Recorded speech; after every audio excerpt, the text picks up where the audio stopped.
Liefste Vader, U is die Allerhoogste. U woord sê al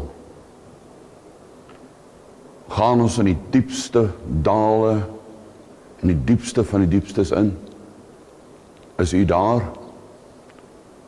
Of al vlieg ons op in die vleuels van 'n voël, of ver verby dit, U is daar. U sê U verwyder ons sonde, so ver as die ooste van die weste verwyder. En so, Here, staan ons vanoggend in bewondering, spraakloos, in baie opsigte, as ons gedagtes en ons wese op U fokus. Die bietjie en dit wat ons van U verstaan, is in 'n groot mate onbegryplik, onuitdrukbaar. Ons woorde raak min, as ons op U fokus. Ons sê vir U dankie, Here. Dankie dat ons vanmôre as 'n gemeente en as die liggaam van Christus hande kan vat en saam aan die tafel van die Vader kan sit en sê, spreek, Here, laat U diensknegt en U diensmaagd luister. En ons besef, Here, dat luister alleen gaan ons nie help nie. Maar dat ons daders van U woord moet wees, gehoorsaam aan U beginsels. Daarom vra ons U werk in ons binneste, in ons diepste wese. Maak ons, cause us to be obedient. Cause us to be zealous, to follow your voice. Cause us to hear your voice in the midst of many voices. En ons sê vir U dankie, Here, dat U het gesê, U is die een wat ons in staat stel. U sê in die gebed wat U ons geleer het, in die Onse Vader, laat U naam geheilig word in ons lewens. Laat U koninkryk kom in my lewe.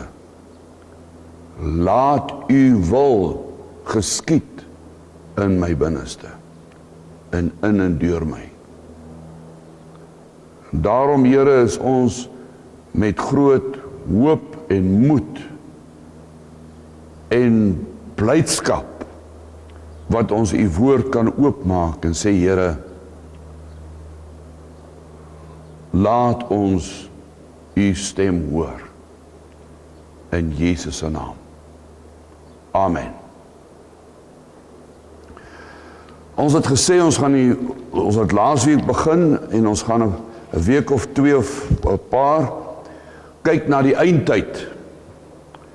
Want die eindtyd is om een of ander rede het 'n baie betowerende invloed op mense. Gisterand het iemand weer vir my ge-WhatsApp en vir my 'n hele nuusberig gestuur. Ek het nie eens geweet nie, want ek kyk nooit na die nuus nie. En ek luister selde na die nuus op die radio. Maar Jerusalem en Israel is blykbaar onder geweldige aanvalle van Hamas. En daar's baie casualties. En dat daar 'n groot nood is. Jy weet, in die geneigtheid van die Christenkerk is nou om ons oë, en daar's niks fout daarmee nie, ons oë op Israel te vestig, en dan betower te word deur wat daar aangaan of wat daar nie aangaan nie. En in daai proses verloor ons self visie van waarna ons veronderstel is om te kyk en wat die woord sê, waar ons fokus moet wees. Ons het laasweek gekyk na die geskiedenis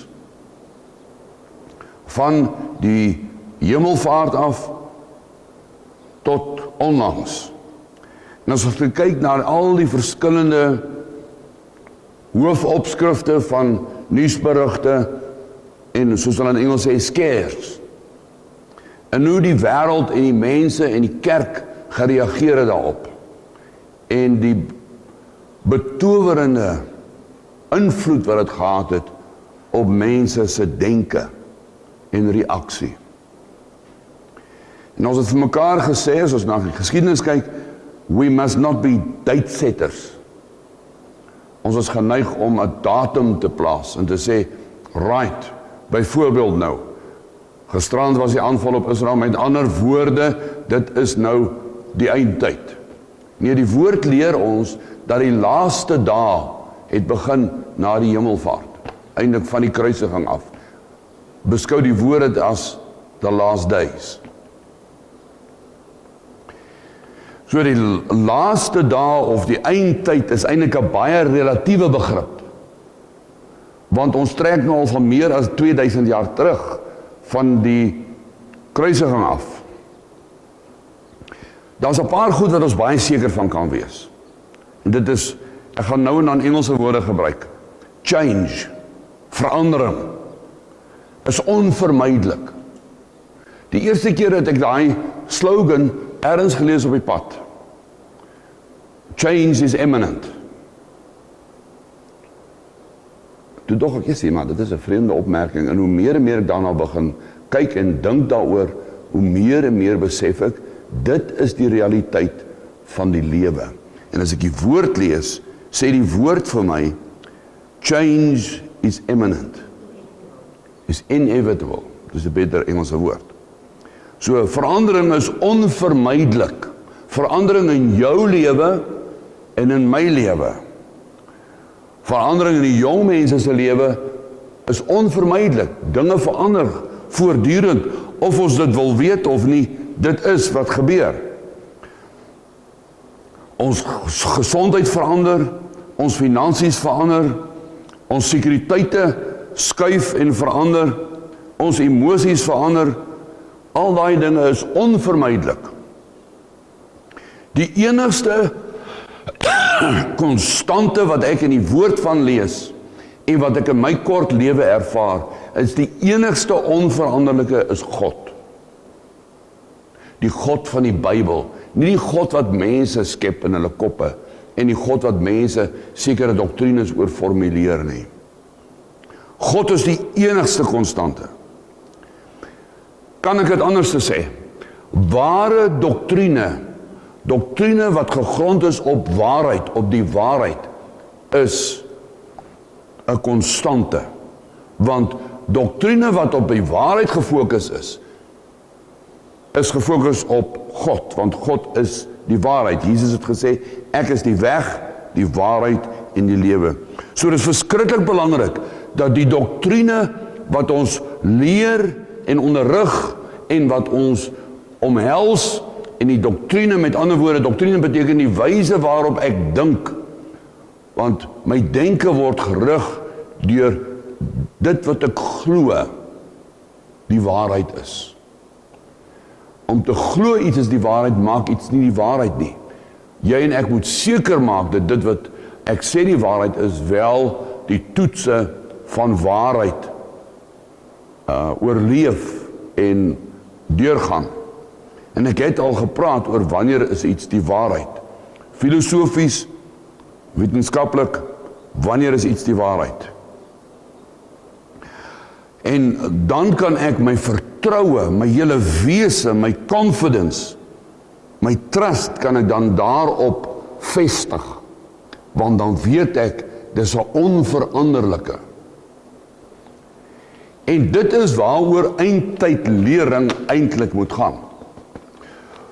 Want ons sien gebeurtenisse en die geskiedenis, dan interpreteer ons dit, maar ons kan dit eintlik teen niks meet nie, want ons weet nie hoe dit op die ouende gaan uitspeel nie. Kom ons blaai na Lukas 21 toe. Ons gebruik Lukas 21 vandag as ons teksverse. Ek gaan by, eintlik moet u van vers 1 af self lees, maar ons gaan sommer by vers 7 begin, net om 'n bietjie tyd te wen. Vers 7, ek gaan 7 tot 25 vir ons lees, en dan van daaraf gaan ons bietjie stadiger beweeg in ons eksegese. Ok, ek gaan van vers 7 af in die ou King James Bybel lees.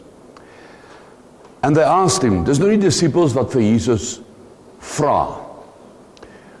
They asked him, saying, Master, but when shall these things be? Want Jesus het begin praat oor die eindtyd. When shall these things be? And what sign will there be when these things shall come to pass? And he said, hoe antwoord hy hulle? Hy begin eerstens en hy sê, take heed that ye be not deceived. Nou, dit is 'n verskil. Hy begin met die belangrikste woord, hy antwoord nou vir hulle. Daai woord take heed is die woord in Hebreëus ra'ah. En dit beteken onderskei, discern. Laat ek dit miskien net hier neerskryf. Daai woord take heed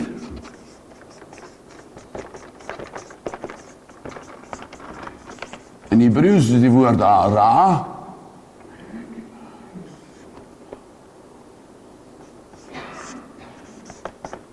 Moet ek net seker maak ek het hom reg gespel hierson.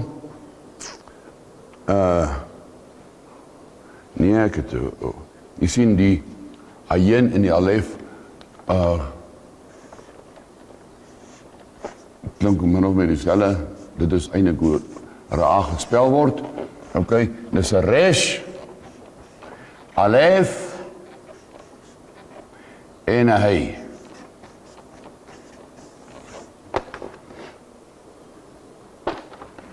Ok, dit beteken onderskei, discern.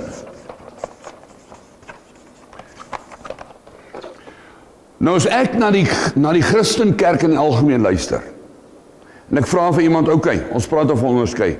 Hoe onderskei jy? Hoe discern jy? Dis 'n verskriklik belangrike vraag. Want ons praat hier van 'n onderskeiding wat 'n geestelike beginsel is, wat moet korrek wees, want dit is jou hele basis van waar jy na die geskiedenis en na die wêreldgebeure en na gebeure in jou eie lewe waarna jy kyk. Dit is hoe jy na dinge kyk. Dit is jou mentaliteit. Dit doen met jou mentaliteit. Ok, so dis die woord, ek gebruik afkorting U vir understanding. Dis wat die woord discern, understanding. Discernment kom van die woord understanding. Ok, waar kom understanding vandaan? Wat sê die skrif? Understanding kom weer van wisdom af. Ek kan dit van die skrif wys. Ek kan dit ongelukkig nie nou doen, dit sal te veel tyd vat. Maar ons het dit al met tyd gedoen, as jy onthou in ons studies. Understanding kom van wysheid af. Wysheid is nie om sekere wyshede kwyt te raak nie. Ons praat van Chogma, Hebreëse, Bybelse wysheid. Waar kom wysheid vandaan?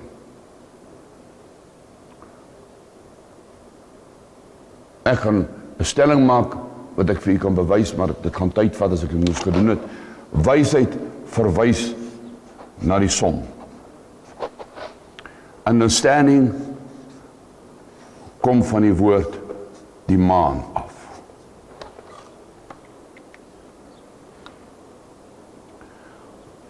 Die son is die bron. Die maan, al wat die maan doen is, hy reflekteer die lig van die son. Waarna verwys wysheid? Wysheid verwys na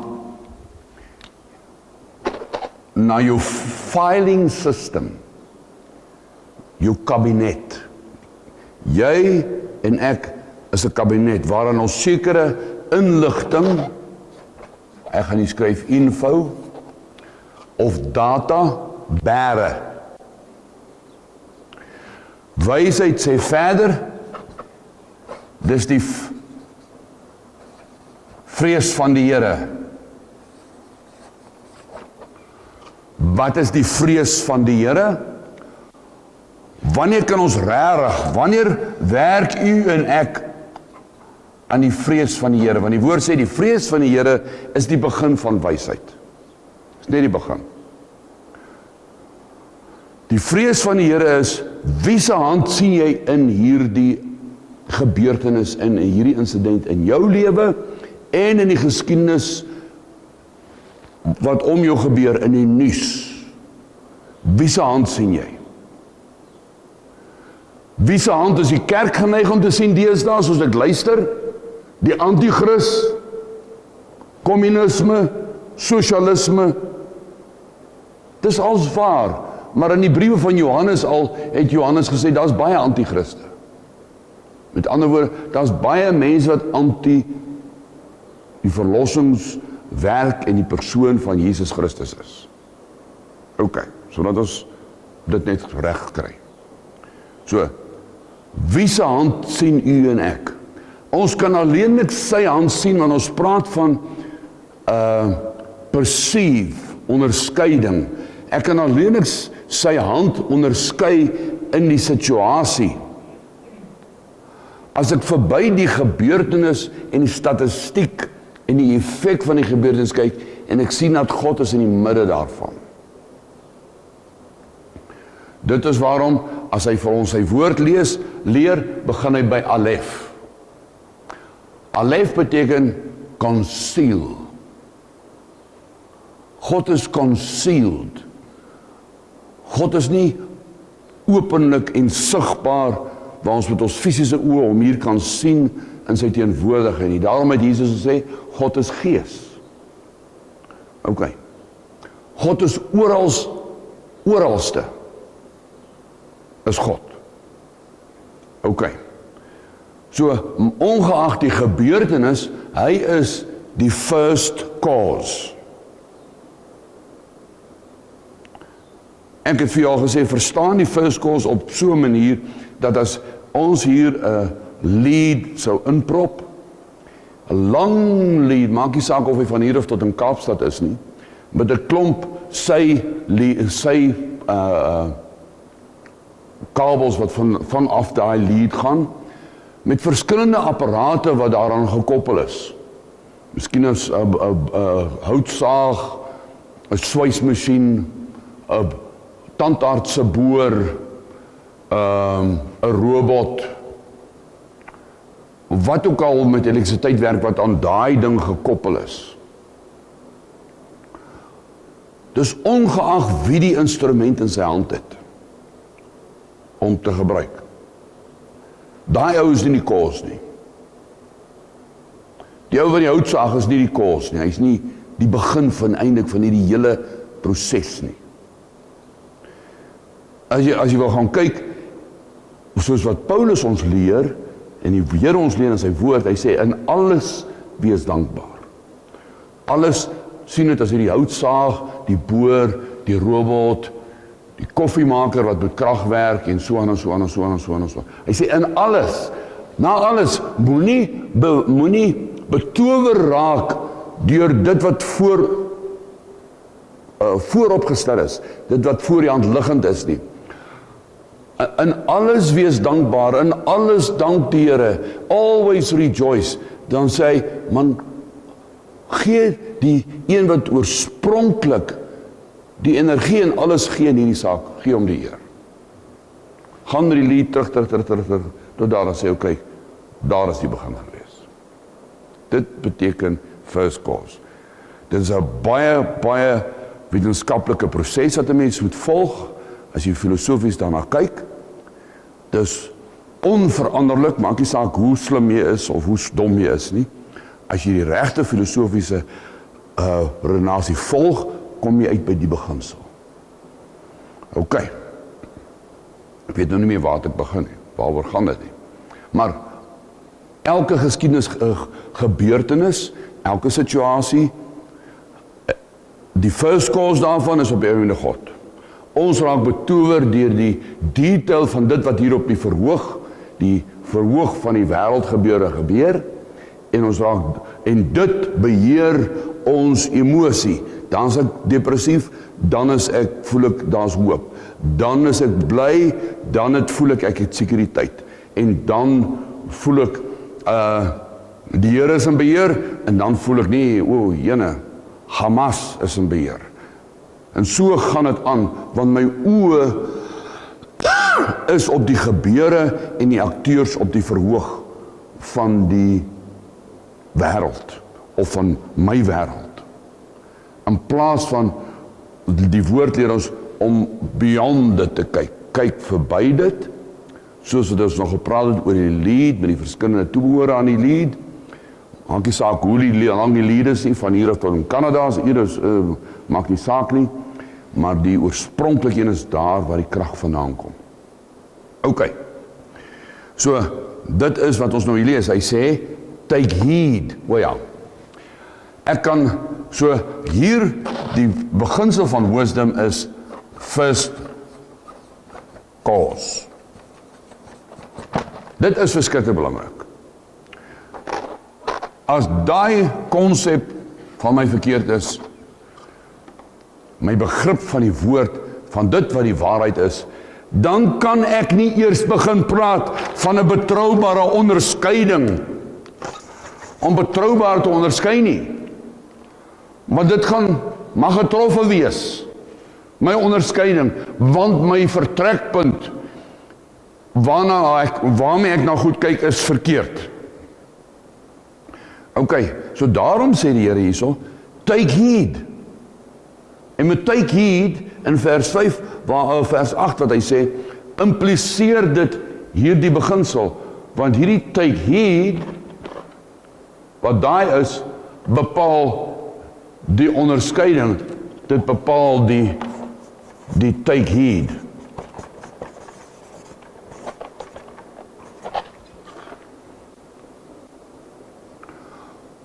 Hoe kan een kerk 'n gebeurtenis so interpreteer, en 'n ander kerk interpreteer 'n gebeurtenis so? En een gelowige skryf 'n boek oor hierdie is nou die eindtyd, en daai een skryf dit is die eindtyd. En hierdie een skryf daai een is die anti-kris. Ek kan nie verwys na baie boeke. Presies, mense wat geïdentifiseer was en boeke oor geskryf is. Of dit Henry Kissinger was van die tyd, en of dit Brezhnev is van die tyd. So kan ek vir sê, daar's boeke geskryf oor daai tyd het hulle gesê dis die anti-kris. As jy die waarheid beet gehad het, dan was dit so. En van mense in hulle opregtheid doen dit, hulle doen dit nie noodwendig om te deceive nie, maar die vertrekpunt is verkeerd en die fokus is verkeerd. Dis belangrik wat ons hier deel. OK, so hier sê die woord, hier sê Jesus self, take heed. Met ander woorde onderskei, understand, that ye be not deceived. Dis die heel eerste woord wat hy vir hulle mee antwoord. Hy sê, daar lê baie deception voor, wat ek nou vir julle gaan sê, baie. For many shall come in my name, saying, I am Christ, and the time draweth near, Go ye not therefore after them. But when ye shall hear of wars and commotions, hoor ons dit nie vandat ek die dag wat ek gebore is, hoor ek van oorloë, en voor dit, my ouers gehoor van oorloë, en hulle se ouers het oorloë en oorloë en oorloë van altyd af. Be not terrified. Hy gee 'n opdrag. Hy stel dit nie voor nie, hy gee 'n opdrag. Want onthou nou, ons moet luister wat is sy opdrag en sy onderrig, sodat ek nie op loop sal gaan met dinge wat in my wêreld en my lewe gebeur en dink dit is nou sulke tyd en dat hy kom nie. Okay, so hy sê, be not terrified. Daai woord terrified in Hebreëus beteken to fall of fly away. Moenie vlug nie, as jy daai goed hoor. In Hebreëus is die woord nafal wat gebruik word. Dit beteken, moenie depressief raak nie. Moenie inferior, dit beteken die woord inferior. Jy weet, as hierdie gebeurtenisse gebeur, voel jy so klein, jy word al kleiner en kleiner en kleiner en depressief. Dit beteken woord drop down. Dit beteken to ascend quickly. Jy kan kyk na die gemeenskap. Ek doen dit. Dit is hoe ek funksioneer. Ek kyk na mense se gesindheid. Ek kyk, skielik verkoop goed makliker nou weer. Seker goed verkoop makliker as die nuus okay is. Selfs die nuus oor die rugby beïnvloed mense. As die Springbokke gewen het, dan is almal se gemoed op. As die Springbokke verloor het, is almal se gemoed onder. Geestelik ook. Die gemoed kan nie onder wees en die geestelik is jy 'n oorwinnaar nie. So, daar is so baie veranderlikes wat hy hiervan praat. Hy sê, en dit laat jou voel minderwaardig, dit maak jou depressief, dit laat jou voel daar is nie hoop nie. Hy sê, be not terrified, for these things must first come to pass, but the end is not by and by. Then said he unto them, nation shall rise against nation, kingdom against kingdom, and great earthquakes shall be in diverse places.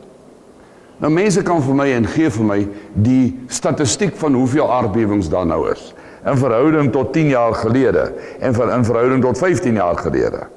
En die statistiek wys dat die aardbewings al meer en meer word.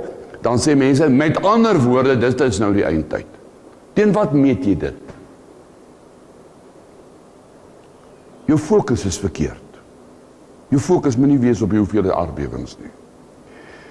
And great earthquakes shall be in diverse places, and famines, and pestilences, and fearful sights, and great signs shall there be from heaven.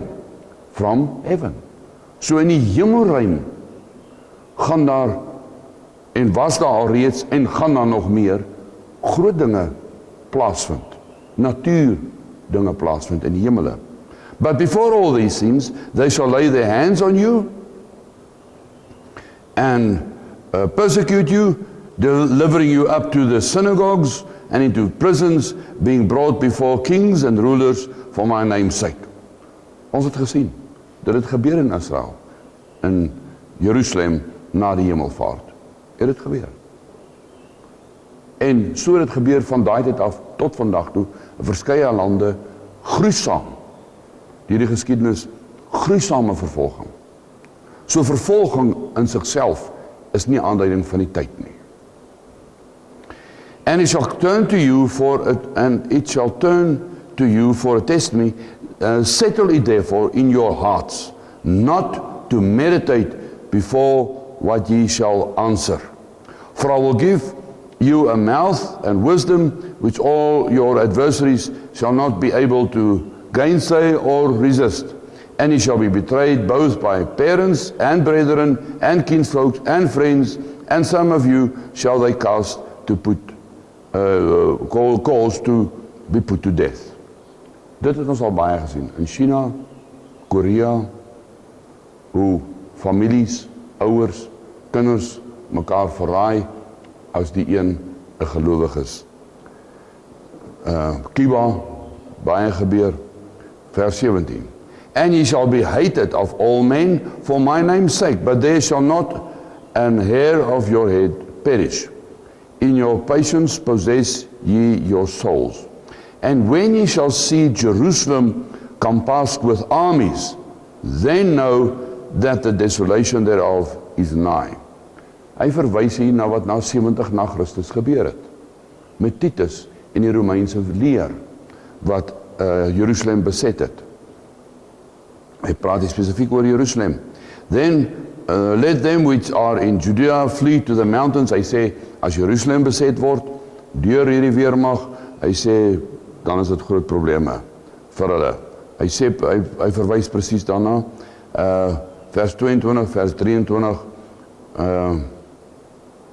vers 24 verwys hy daarna, vers 25, kom ons lees van daar alweer, and there shall be signs in the sun, and in the moon, and in the stars, and upon the earth distress of nations, with perplexity, the sea and the waves roaring, men's hearts failing them for fear, and for looking after those things which are coming. Sien u, hy sê so, die mens se oë gaan vasgevang word en genaal wees op al die dinge wat gebeur. Nou dis natuurlik dat as daar kataklismiese goed gebeur om ons in die politiek en in die klimaat en die natuur, dat die mense oë geneig is om so te gaan. Hy sê maar die gevolg daarvan is dat jou hart gaan ingee. Jy gaan nie die Here kan vertrou in die midde daarvan nie, want jou oë en my oë is op verkeerde goed gevestig. Daarom sê men's hearts will be failing for looking after those things which are coming on the earth, for the powers of heaven shall be shaken. Erig, dink jy die powers of heaven is al geshake tot nou toe? In 'n mate ja, maar nie so nie. So dit gaan nog gebeur. In ons leeftyd, waarskynlik, dalk nie in ons lewe, dalk na ons, maar as hy praat van the powers of heaven shall be shaken, dan gaan dit gebeur. And then shall they see the Son of Man coming in a cloud with power and great glory. And when these things begin to come to pass, they look up and lift up your heads, for your redemption draweth nigh. Ek het nou verder gelees die eerste stuk wat ek wou gelees het, maar kom ons maak net 'n paar opmerkings. Alright, vers 28 sê, vers 26 sê, men's hearts will fail. Dit beteken, mense, in die Grieks beteken, mense sal sterf van angs, hartaanvalle. Men's hearts failing them for fear. En jy weet die woord fear word so gespel, Yud,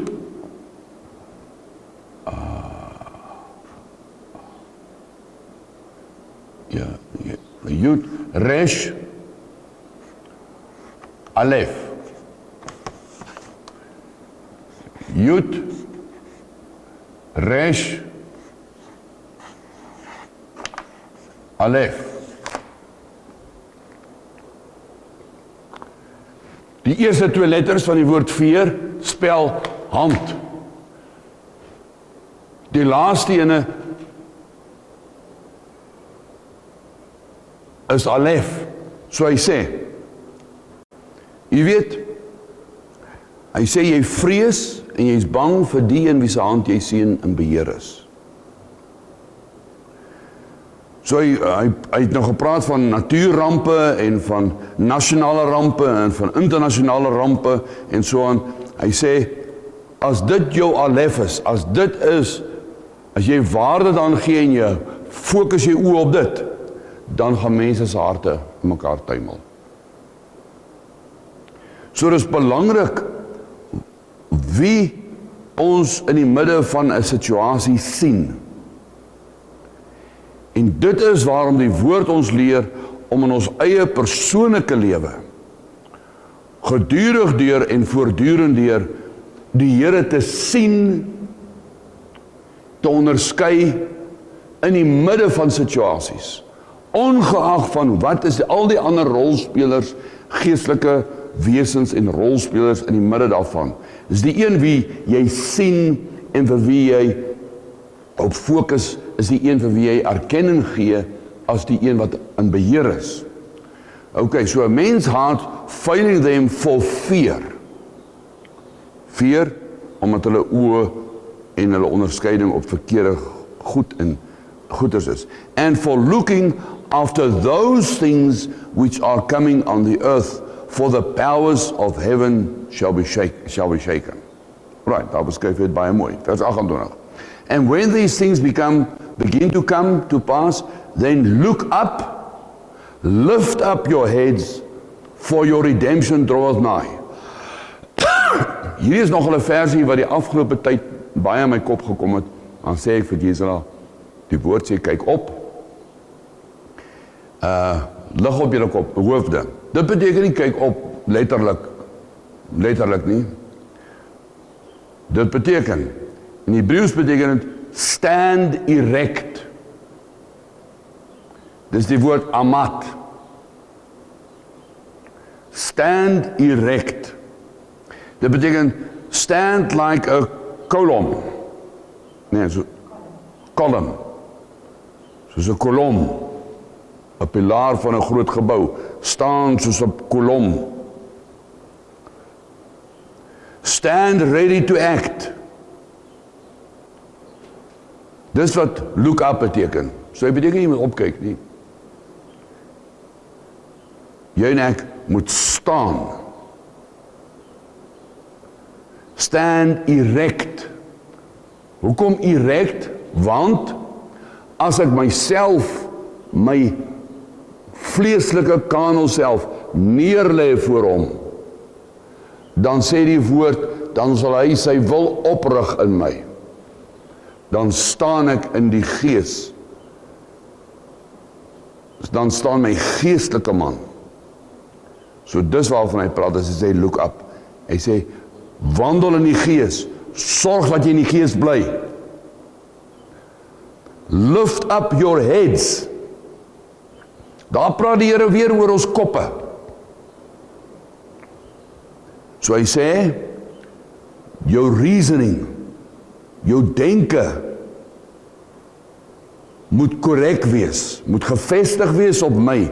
Moenie jou denke laat regeer deur die gebeurtenisse van die nuus en die politiek en die klimaat en die finansies en die oliepryse en wat ook al nie, en die dinge in jou eie persoonlike lewe nie.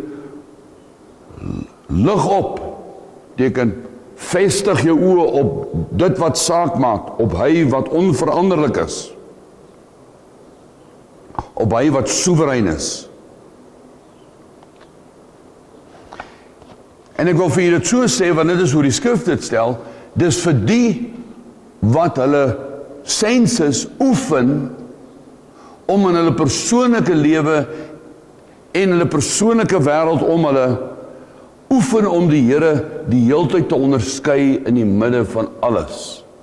Is hulle wat sal kan staan of wat sal staan en spreekwoordelik lifting up their heads, wat hulle koppe reg sal hê. Want dit gaan oor jou kop moet reg wees. Die gebeurtenisse wat kom is werklike gebeurtenisse. Mense gaan sterf, baie mense gaan sterf, daar gaan baie natuurrampe wees, die aarde en die hemele gaan geskit word, daar is geen twyfel daaroor nie, en daarom moet ons in ons omstandighede, in ons dag tot dag lewe, ons self oefen. Die woord Paulus sê, oefen jouself in die godsaligheid. Ons moet ons sig oefen Ok. Want hy sê, lift up your heads for your redemption draweth nigh. Dit is in help my net, vers 28. Look up, lift up your heads, for your redemption draweth nigh. Daai woord redemption is die woord ransom, né? Jou losprys, jy en ek is ons losgekoop van die ewige dood af. So hy sê, dit kan nie meer en meer 'n realiteit word nie, want dit is 'n realiteit. Maar your redemption draweth nigh, jy verstaan wat hy sê daar, vers 29. And he spake to them a parable, beholding the fig tree and all the trees. So it's the fig tree and all the trees. Nou, daar was baie boeke geskryf oor the fig tree. Maar selde word daar gepraat oor the fig tree and all the trees.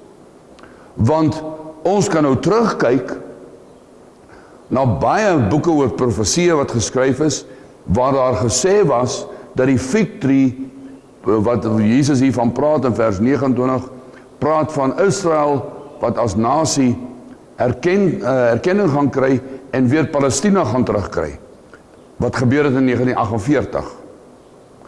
En toe het 'n klomp gesê, 'n paar boeke het gesê, wanneer die Here op 'n ander plek sê, hierdie generasie sal nie verbygaan nie, het hulle uitgereken, dis 40 jaar, anders het gesê, ander het 70 jaar, en so het 'n klomp mense bespiegel van hoe lank nadat Israel weer 'n nasionale staat is, gaan die koms van die Here weer gebeur.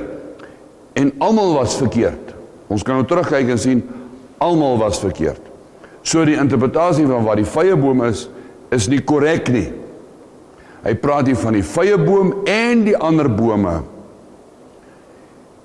Die veiligste begrip wat ek kon vind is, nasies gaan onafhanklikheid kry.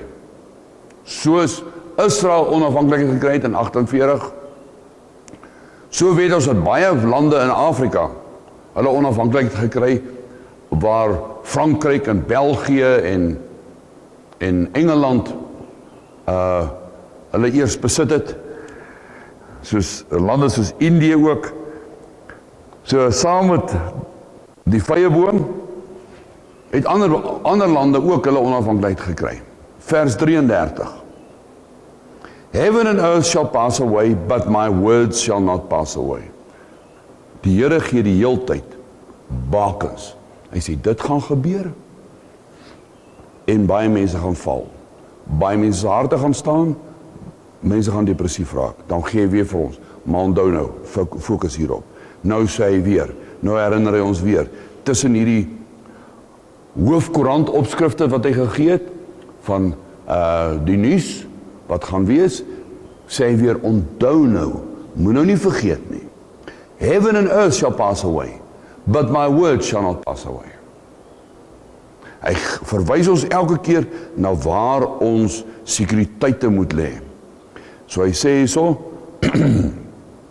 hy vestig ons oë op wat is onveranderlik, wat is ewig, wat is konstant is. Hy verwys hy sê, my woord,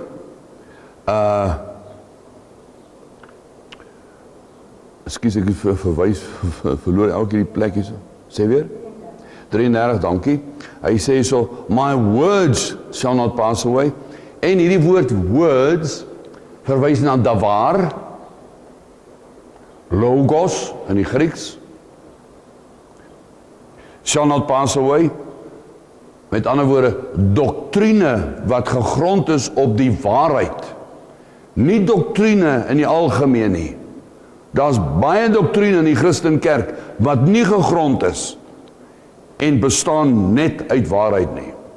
Daar's baie gecompromisede, mens kan nie sê gecompromisede waarhede nie, want as 'n waarheid gecompromised is dit deceitful. So daar's baie gecompromisede inligting om te pas by interpretasies van die kerk. Daarom sê hy, maak seker dat jou en my denke, ons doktrine waarvolgens ons dink, gegrond is op die woord, op die dawaar. Okay, dis vers 33. So we must make sure that our doctrine is pure and based and consistent in truth. Hy sê so, die hemel en die aarde sal verbygaan. Het jy al stilgestaan, nie daaroor gedink? Gestel ons sit hier, of ek staan hier vandag, en daar gaan die hemel verdwyn. Soos 'n kar wat jy die canopy ooptrek van. Ek en jy gaan net sê, haai, kyk wat nou gebeur, kom nou, wat se verskynsel is dit? Of die aarde word onder ons uitgevat, of die aarde begin dissolve. Hy sê, maar sy woord gaan bly staan.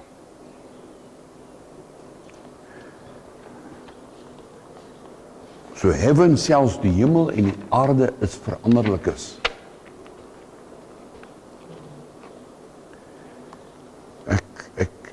Mens moet eintlik regop staan op daktoppe en dit skreeu. Want ek luister mos hoe ons Suid-Afrikaners en ons Afrikaners en ons volk, die nasie, praat. Eskom, kaderontplooiing, ANC, dalk 'n ander party, die verkiesing lê voor, en mense se emosie en se sekuriteite. Dis waarom mense emigreer, hulle dink sekuriteit lê in 'n land, in die aarde, of in 'n spesifieke begrensing van land. Ons sekuriteit lê nie daar nie. Okay.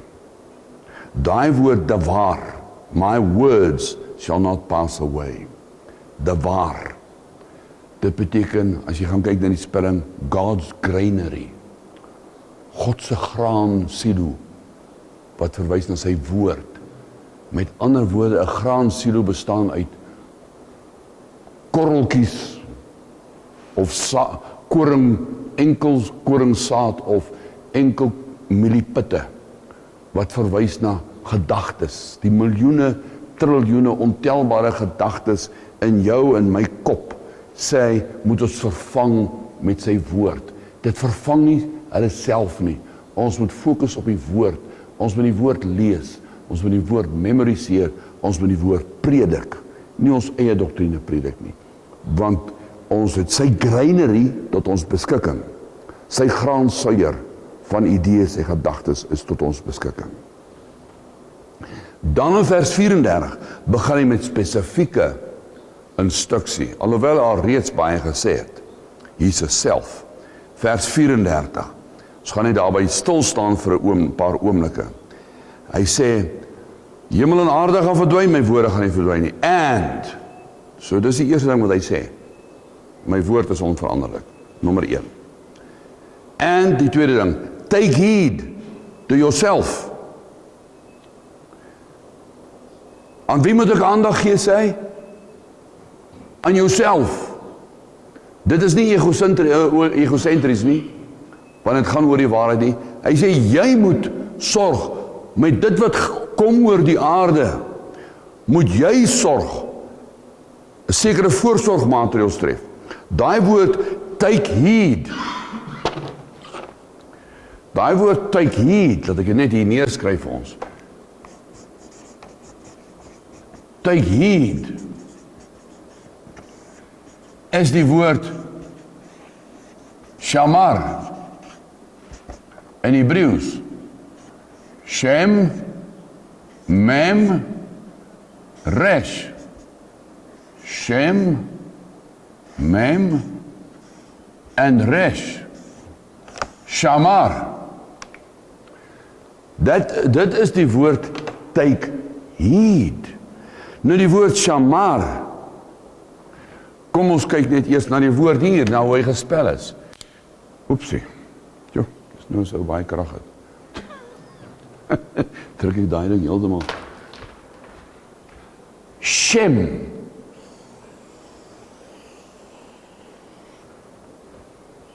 Baie Hebreërs praat van Shem, dan verwys hulle na God.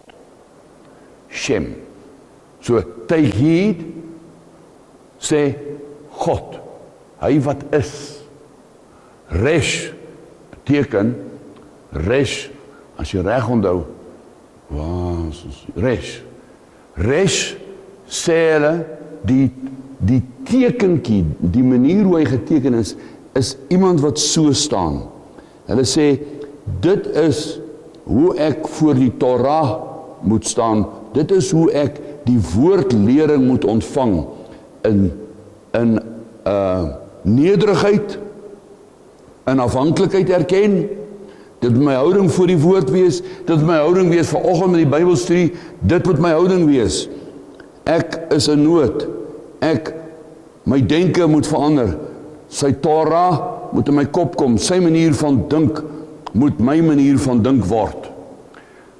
So, dis wat hy sê, so hy sê,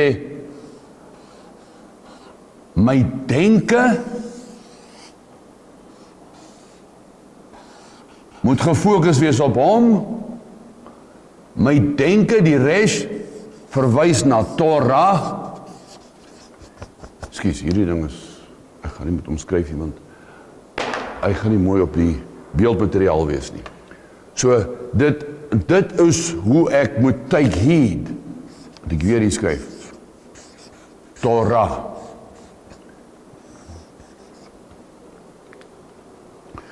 So, hoe in my persoonlike lewe gaan ek take heed to yourself?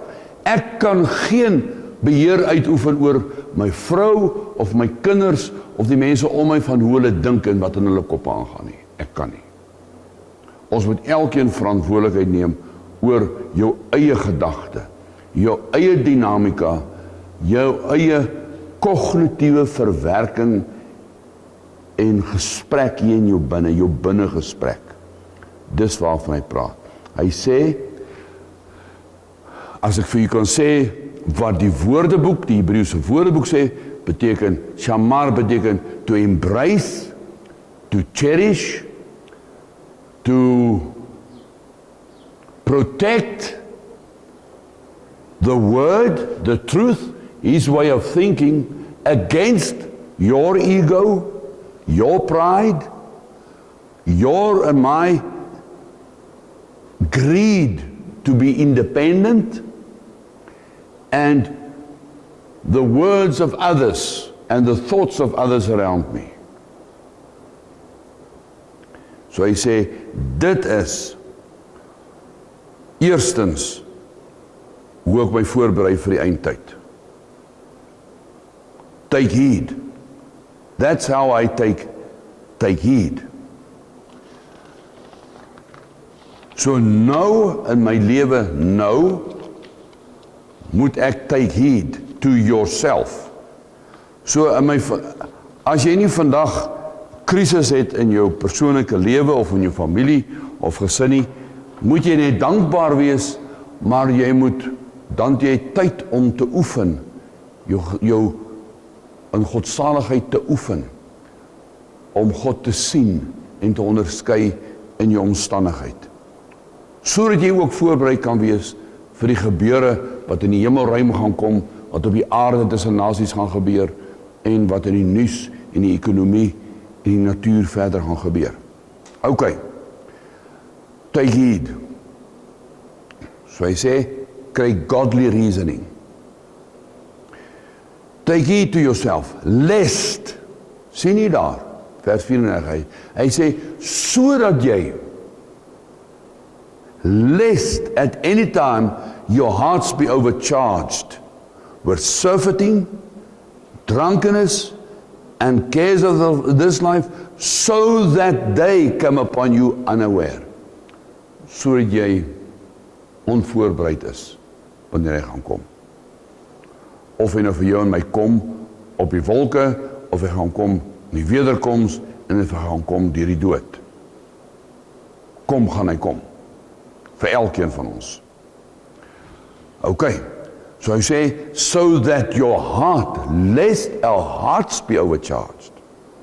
Nou wat is die woord hart, wat hy hiervan praat? your hearts in vers 34. Daai woord hearts is die woord leb en lebab. Die lebab is maar net die root woord van die woord leb. Waarna verwys hy? Dit beteken van jou consciousness en subconsciousness. Dit praat van jou sentimente, jou motiewe, jou gewoontes, jou reasoning and your inner talk. So that lest our hearts or our inner talk fail us. That our hearts be overcharged. Nou, ons het almal selfone. Jy weet wat gebeur. Veral die eerste generasie selfone kon jy oorlaai het. Kan jy 'n selfoon vandag nog oorlaai? Oorlaai, dat jy hom te lank ingeprop hou. Vandag nie meer nie, maar ek weet die eerste generasie selfone kon jy oorlaai het. Overcharge het. En as jy hom overcharge het, dan maak hy so 'n boepensie, dan blaas sy battery op. Nou dis wat die Here sê. Hy sê, as jy en ek nie na ons denke, mooi dink, in ons denke, dink soos wat die woord nou sê, soos ons geleer het nou nie. Hy sê, as ons dit nie doen nie, want onthou nou, hierdie lithium battery, as ek mag sê, jou brein, jou en my funksie, hierdie computer het 'n sekere voorskrif, net soos wat jou rekenaar en jou selfoon het, van hoe jy moet laai, wat jy moet doen met hom, wat jy nie moet doen nie, as jy wil hê, jy moet diens uit hom kry. So, hy sê so, jou harte wat verwys na jou brein, na jou denke, soos ek gesê het, hy sê, as jy wil hê, moenie oorlaai word, en paap nie, dan moet jy na die omstandighede en die situasies kyk soos ons nou gekyk het. Na die regte goed kyk, fokus op die regte goed. Ok, hy sê anderste, overburden ons, of overload ons, or we get loaded down, ons harte.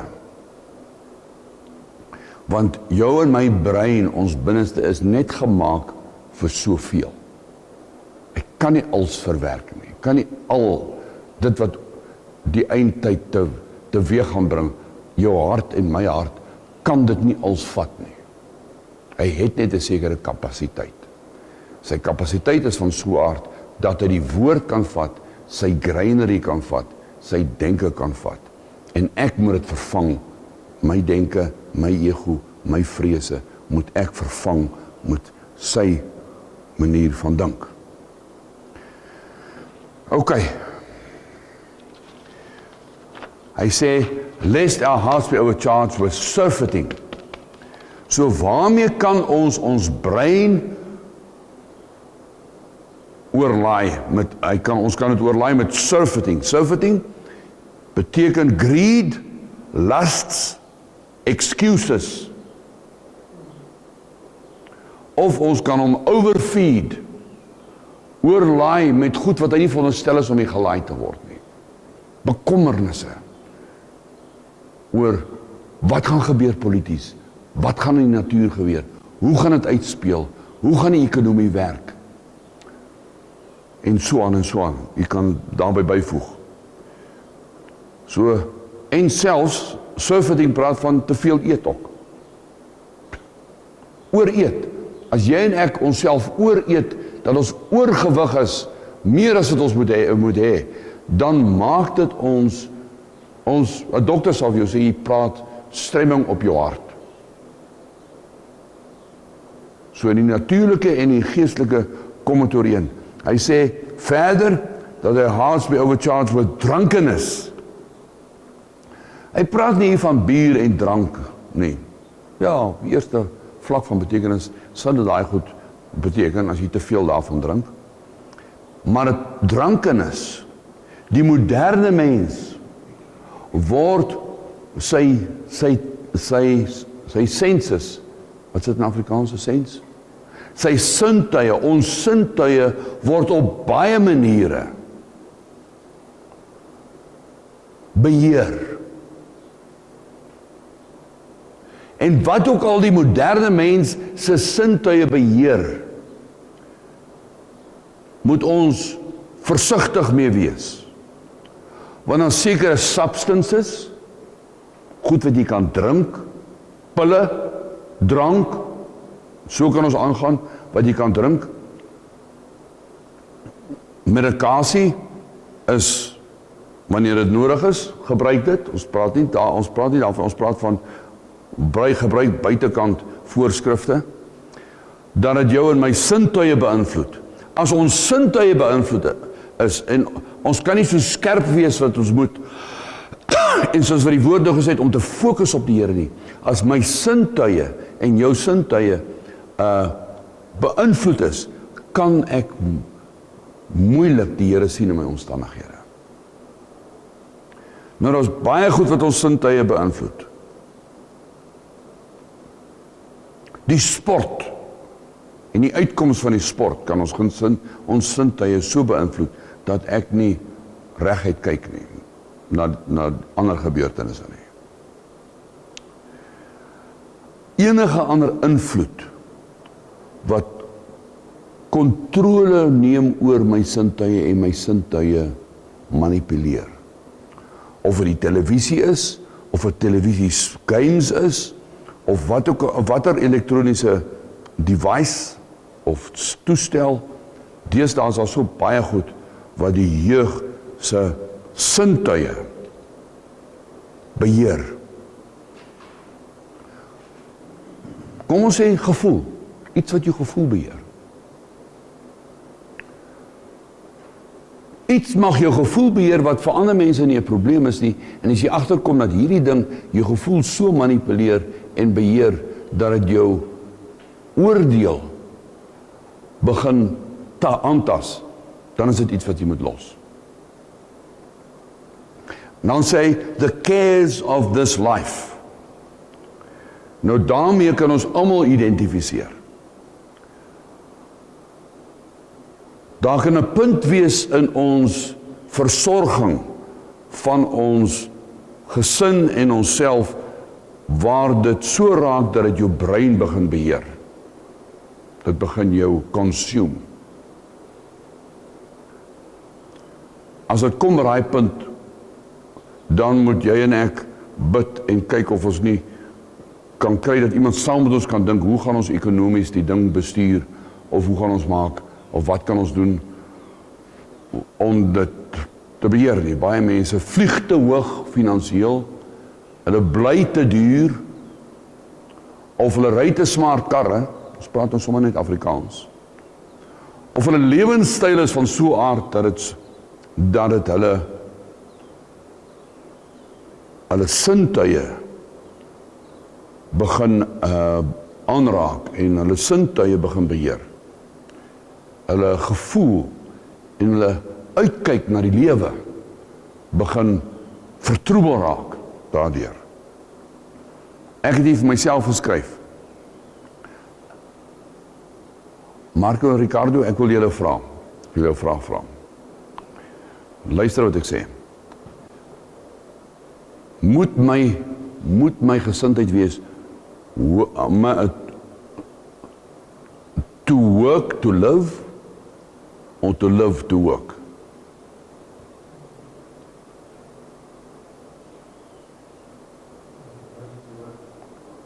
Dis reg. Dis reg. Nee. Baie mense lewe om te werk. Dis wat hulle doen. Ons gesindheid moet wees, ek lewe, ek praat myself nie mekaar. Ek werk om te lewe. Baie mense, se lewe is werk. Daai twee woorde moet omdraai. Ek moet werk eintlik net sodat ek kan kos hê en blyplek hê en die paar luxuries hê wat redelik is, maar party mense wil meer en meer luxuries hê, meer en meer eksoties lewe, meer en meer, dan raak die werk dan 'n monster. OK, so ek moet lewe om te werk. of moet ek werk om te lewe? Skielik, ek kyk na jou gesig en dan maak het met die mekaar. OK. Dus wanneer mense begin lewe in skuld. OK.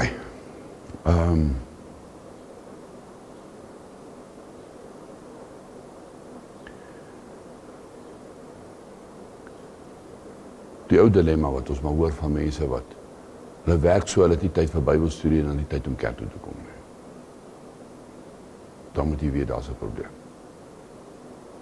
Alhoewel mense dit dan verantwoord, hulle verdedig dit.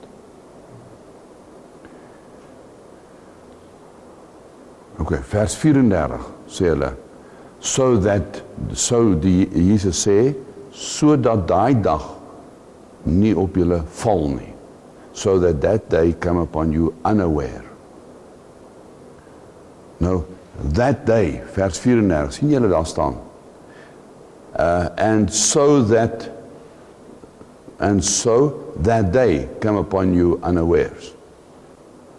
Nou, ek gaan nou nie 'n polemiek voer dat that day is die rapture, of die second coming, of jou dood nie. Maar is definitief een van die drie. OK. Sodat er daai dag ons nie oorval word en nie gereed is nie. Wat ek bevrees is, die afgelope 10 jaar, verskeie mense wat in my studeerkamer was, wat so gemesmerise en hulle sinne so beïnvloed was deur die nuusgebeure, die natuurlike en politiese nuusgebeure, dat hulle daarop gefokus het. Asof dit hulle gereed maak. Vers 35. Sê hierso, for as a snare shall it come on all them, né? That day shall come as a snare on all them that dwell on the face of the whole earth. Nou, 'n snare. Toe ek groot geword het, kon jy die Patruis tydskrif kry. En in die Patruis tydskrif het hulle baie keer artikels gehad van hoe 'n seentjie 'n wip kan stel. Daai tyd kon jy nog wippe stel vir verskillende soorte diere. Nou, julle weet self, 'n wip of 'n snare, of ek hoor die Afrikaners praat van 'n trap. En dan sê hulle 'n trap is Afrikaans. Nee, dis nie 'n trap nie. Trap is Engels. Dis 'n snare. Ag, dit is 'n wip. 'n Wip is iets wat jy stel vir 'n sekere prooi, en jy kamoufleer hom so dat daai prooi, as jy vanuit daai prooi se oë uitkyk na die ding, dat jy nie sal sien daar is 'n wip nie. Daar's iets wat jou gaan vang nie. En dan as daai prooi die sneller meganisme aktiveer, dan word hy gevang. En die woord sê, it shall come, that day not come upon us as a snare. Want die geesteswêreld is van so 'n aard, dat hulle jou fokus en my fokus wil hê op die politiek en die ekonomie en die natuurlike gebeurtenisse en die natuur gebeure, so dat ek nie besef dat dit my gaan vang as ek daarop fokus nie, en dat ek dan die Here gaan mis nie. Dis waarom hy sê, as a snare shall it come on all them. All them, wil ek sê, in die lig van laasweek se studie, date watchers, event watchers, prophecy experts, want so baie mense het hulle self al voorgegee as prophecy experts. Ek het van hulle boeke hierso. Wat die wegraping en die wederkoms en die antichrist al dekades terug sou gebeur het, wat geskryf was, so ek kan terugkyk na die verlede en kyk, die foute wat ons gemaak het, waaruit ons moet leer. Alright, vers 36. Nou gee die Here weer vir ons instruksie. Hy sê, watch ye therefore and pray always, that ye may be accounted worthy to escape all these things that shall come to pass, and to stand before the Son of Man. Wat is die woorde wat hy gebruik, nou weer as hy sê in vers 6, watch ye therefore. Dit was interessant geweest, toe ek het nagevors het. Daai woord watch ye therefore, daai woord watch ye, is die woord alef. Bring jou uit by die woord alef. Die alef beginsel is ontsettend belangrik. So, how will I watch? By focusing on alef. Dit beteken, by focusing on who is in the midst of all circumstances and all things. Net soos Paulus sê, in everything rejoice. How can I rejoice in everything? I can only rejoice in everything when I see him in the midst of it, irrespective of the circumstance. So I rejoice not in the circumstance, I rejoice in him that is unchangeable and that is the constant in the midst of it. That's why I can rejoice. So that's what he say, watch. How do I watch? By seeing him as Aleph, the first cause, in the midst of what is happening. He says there, then he says, pray always.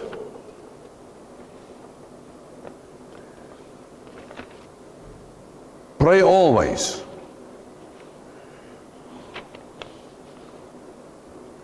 Sorry, ek wil net hier kyk, my aantekening is nog net bietjie die mekaar. Waar is my bladsy 8?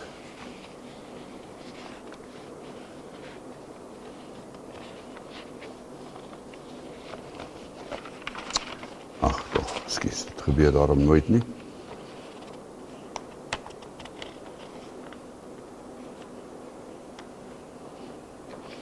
My bladsy 8 het op my tafel agtergebly. Alright. Pray ye always. Daai woord pray is die woord na. Kom ek skryf vir die woord na.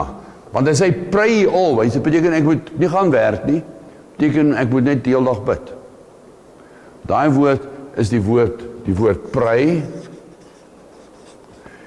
is die woord na, is nun, alef. Nun,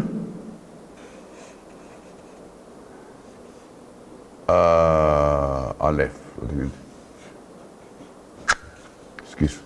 Nun en alef.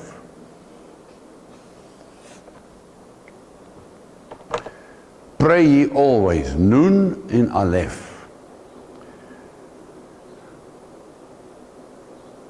Nun het ons nog geleer, as jy na daai kaart kyk wat ek ons vir jy gegee het, lang terug, daai woord nun,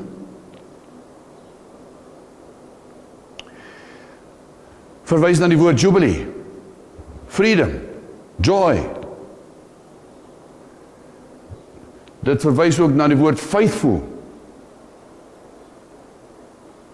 Faithful aan wat?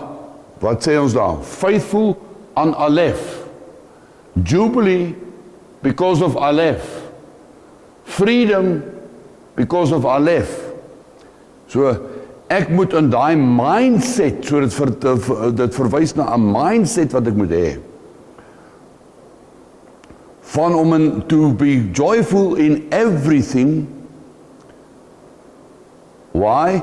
Want met sy offerhande, met sy soenoffer, het hy my losgekoop in die midde van hierdie chaos wat aangaan op die planeet, die natuurrampe en die politieke situasie. In die midde daarvan kan ek en moet ek jubilee. Dit klink soos waansinnigheid. Om in die midde van politiek en die ekonomie en die olieprys en die natuur gebeurtenisse, om in die midde daarvan, as my fokus korrek is, dan niks verander nog aan my redding nie, niks het verander aan die feit dat ek losgekoop is van die slawemark van sonde nie, niks daarvan het verander nie. God is nog steeds Aleph en hy is in die midde daarvan. Dis hoe hy wil hê ek moet watch. En dit is hoe hy wil hê, ek moet pray always. So daai pray beteken 'n voortdurende mindset. That ye may be counted worthy to escape.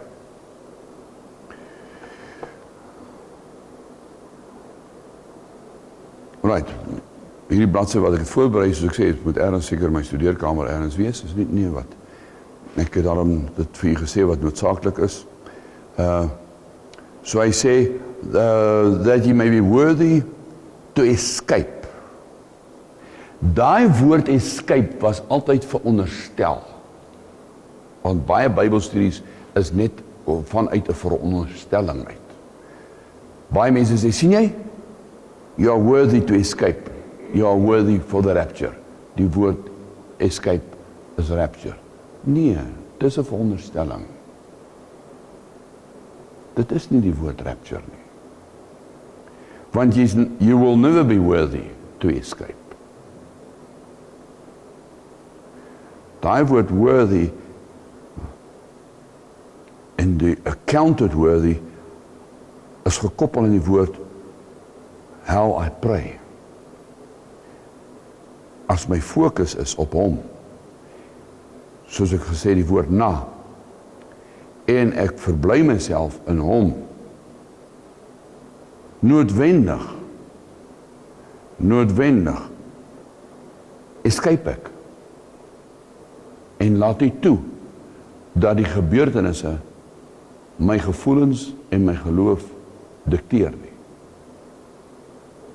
So daai escape het niks te doen met wegraping.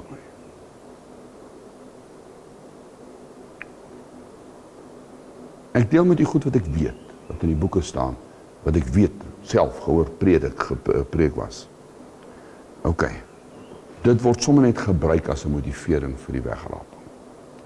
Nee, ek en jy moet voortdurend escape van my vlees en van die invloed wat die gebeurtenisse in my lewe mag hê op my denke, om my te beheer en my inferior te laat voel en my depressief te laat maak en my moed te breek voortdurend deur. Maar wanneer ek, soos ek hier verduidelik het, rejoice in hom, rejoice always be thankful, in everything be thanks. As dit my gesindheid is, dan escape ek. Die effek is an escape. Kom ons gaan van daar af, en ons kyk net na 2 skrifgedeeltes, wat ook handel oor escape. Kom ons gaan na 1 Korintiërs 10 vers 13. Blaai saam met my asseblief na 1 Korintiërs 10 vers 13. Waar hy hierdie selfe woord escape gebruik. U sal sien, dis nie wegraping nie. 1 Korintiërs 10:13 gebruik hy die woord.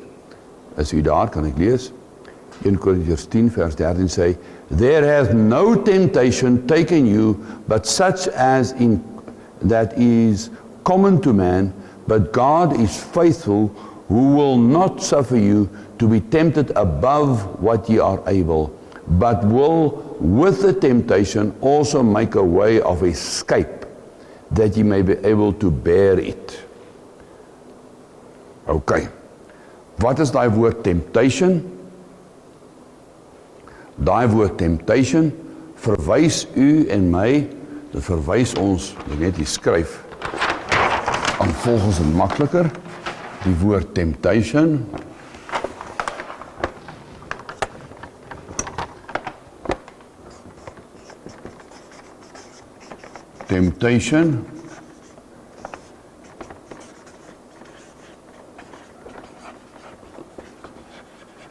verwys na die Metsulo see. Die Metsulo see is die see wat in die midde is van ons loverhart. Ons loverhart, of, so net gepraat, van die lebabhart,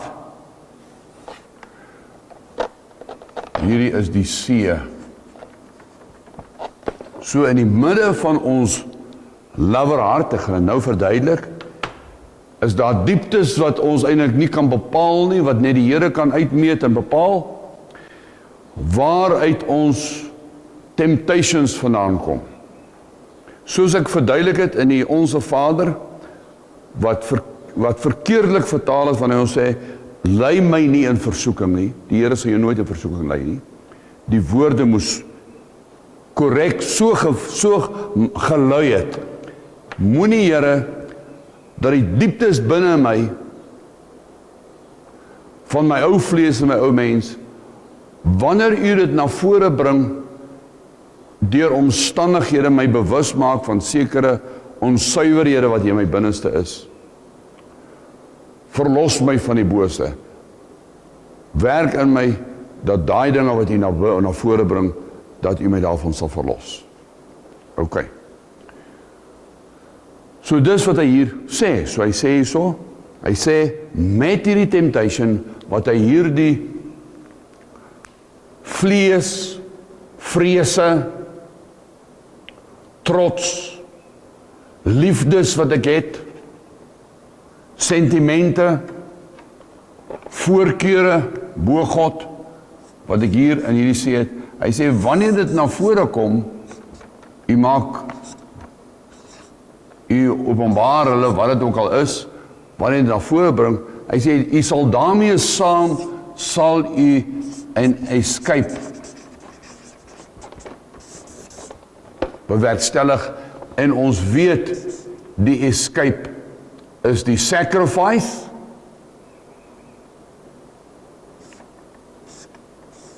die kruis, die bloed van Jesus, vergifnis. So hy sê, wanneer die dinge gebeur, en u weet, en u en ek weet baie goed, dat daar gebeur partytjie goed met ons, of mense sê vir ons iets, of ons lees iets, of ons sien iets, en dit ontketen nie binne in ons, sekere gevoelens, en sekere reaksies binne in ons, wat jy self oorstuier. Jy dink, magtig, ek het nie geweet, ek kan sulke dinge dink nie, ek het nie geweet, hierdie goed is hier binne in my hart nie, wat jy self verstom is, of dit is lekker gedagtes wat jy het, maar jy weet, dit is nie toelaatbare gedagtes nie, dit is nie goed nie, dan sê die woord, die manier van te ontsnap daarvan is, deur die offerande van Jesus Christus. Leer dit voor hom neer, vra hom om jou te verlos daarvan. Dit is die way of escape. Alright, en dan Hebreërs, hoofstuk 2, kan saam by soontoe blaai, dit is 'n afsluiting, Hebreërs hoofstuk 2, vers 1, 2 en 3, sê ons, laat ek het gou lees vir ons, therefore, ye ought to give the more earnest heed to the things which we have heard, lest at any time we should not let them slip. For if the word spoken by angels was steadfast, and every transgression and disobedience received a just recompense of reward, how shall we escape, selfe woorde wat gebruik word in Lukas 21, how shall we escape if we neglect so great salvation, which at the first began to be spoken by the Lord, and was confirmed unto us by them that heard him. Ok, kom ons kyk net gou by vers 1. Therefore, we ought to give the more earnest heed to the things which we have heard. So hier, baie mense sê, Paulus sê die boek van Hebreërs geskryf, hier sê die skrywer van Hebreërs, hy sê, ons moet ernstige aandag gee. Daai earnest heed is weer die woord shamar. Waar Jesus sê, take heed, is weer dieselfde woord, hy sê hier in Hebreërs, sê more earnest heed, so hy sê shamar, so hy sê, jy gee aandag aan die woord, omhels die woord van die Here, koester die woord van die Here, sorg dat die woord van die Here jou denke, dis wat die woord shamar beteken, Sorg dat die woord van die Here jou denke begin word en jou denke begin regeer. Dis die woord shamar. Dit beteken ook beskerm, protect. Die woord van die Here wat binne in jou is, teen jou eie ego en teen jou eie vlees. Want jou eie vlees en jou eie ego sal die woord wat binne in jou is, probeer afkraak, probeer affekteer of die gesag daarvan probeer verminder. Behou die gesag van die woord van die Here in jou kop. En hy sê so, that's how we take earnest heed. En dan vers 3 sê, how shall we escape if we neglect so great salvation? Daai woord escape. Kom ek lees vir u wat die Hebreëse dictionary sê. Dit beteken, die woord escape, beteken, the point whence motion or action proceeds from out of place, time or cause. Met ander woorde, alef. How shall we escape? Hy sê, escape is om hom te sien as die cause, as die alef.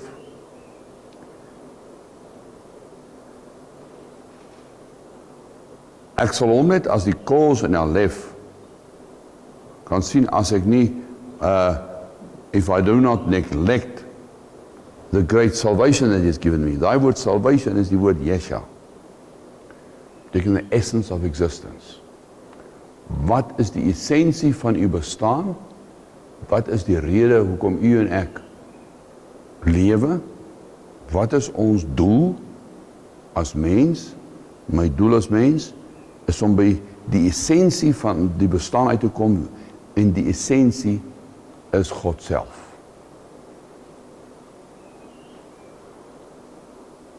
Ok, so as ek by die essensie, waaroor gaan die essensie? Gaan die essensie daaroor dat ek vir altyd gaan lewe en dat hierdie natuurrampe en die politieke situasie en die ekonomie my moet onderhou en my lekker en goed maak en vir my gerieflik maak en vir my 'n sagte kussing bied?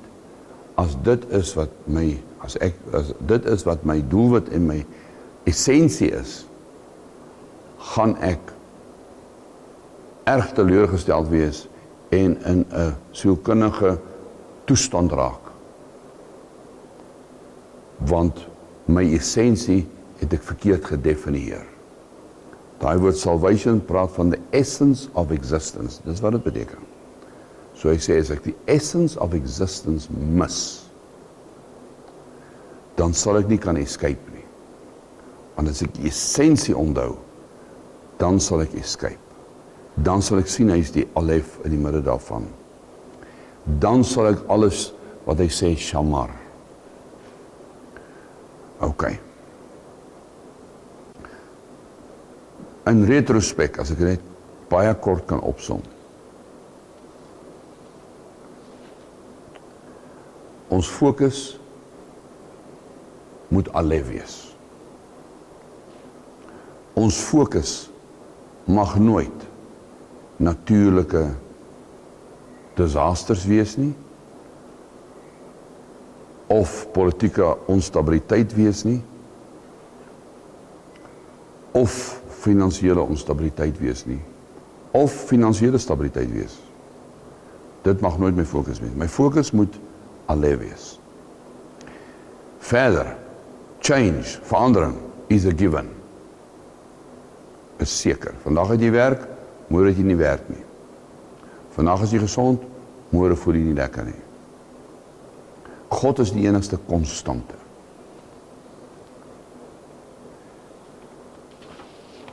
En dan verder, ons moenie ons hoop vestig op die escape nie. Wat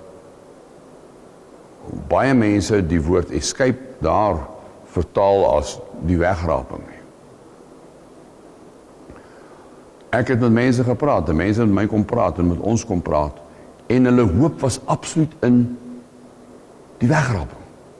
Asof die wegraping 'n persoon is, of iemand is.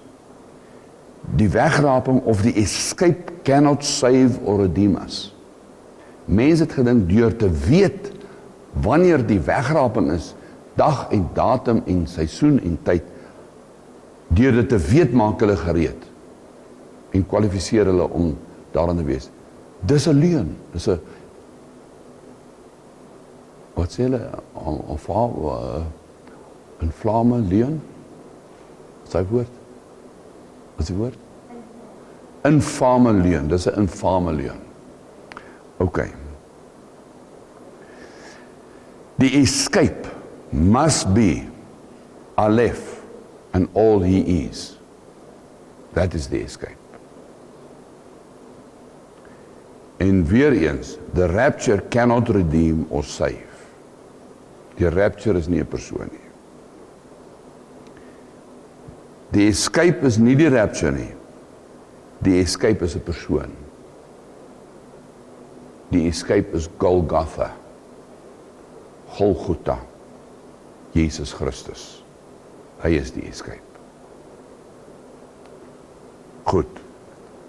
Baie dankie. Liefste Vader, dankie Here, dat U ons nie in die waan laat nie. Dat ons nie aan die toekoms en aan vandag in 'n raaisel hoef te dink nie. U spel dit spesifiek vir ons uit, dat daar natuurrampe, politieke rampe, ekonomiese rampe en rampe van allerlei soorte op hierdie aarde sal kom. Rampe en gebeurtenisse wat die potensiaal het om mense se harte te laat staan. En dat U in die midde van dit alles 'n escape vir ons gee. En die escape is nie die wegraping soos wat ons geleer het nie, maar die escape is U weg van verlossing waarvoor U betaal het.